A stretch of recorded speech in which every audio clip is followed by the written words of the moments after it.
cabin had always been a place of solace for my family, nestled deep in the woods of Montana. It was old, weathered, and full of memories, some good, some not so much. My parents bought it before I was born, and every summer we'd spend a week there, disconnected from the world. But the summer I turned 12 was different. That was the summer I learned why the locals called it Whisperwood. It was late August, and the air was thick with the scent of pine.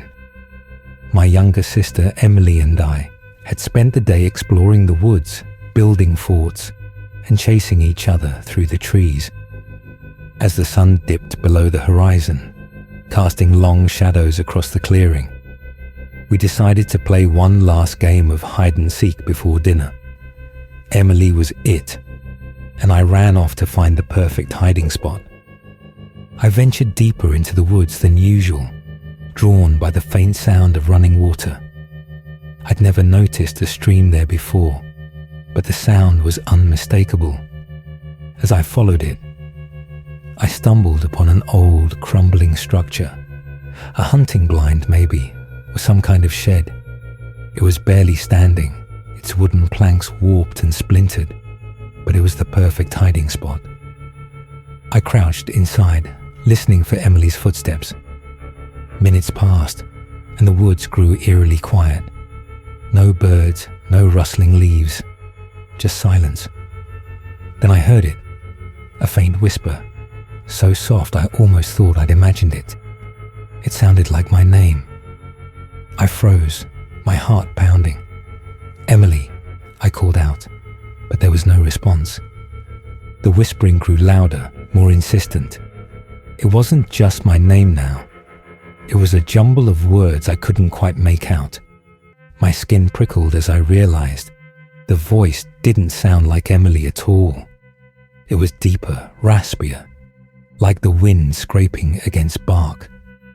I peered out of the blind, scanning the trees, but there was no one there. Then I saw it. A figure, barely visible in the fading light, standing between the trees. It was too tall to be Emily, too still. Its face was obscured by shadows, but I could feel its gaze on me. I wanted to run, but my legs wouldn't move. The whispering grew louder, almost deafening, and the figure began to move toward me. I finally found my voice and screamed for Emily. The figure stopped, tilting its head as if amused. Then, in an instant, it was gone. The whispering stopped, and the woods were silent once more. I bolted from the blind, running blindly through the trees until I crashed into Emily near the cabin. She looked at me wide-eyed. "I heard you calling me," she said, but it sounded weird. I didn't tell her what I'd seen. I couldn't. That night, as we sat around the fire, I noticed my parents exchanging uneasy glances. When I asked what was wrong, my dad hesitated before answering. "The locals say these woods are haunted," he said. "They call it Whisperwood.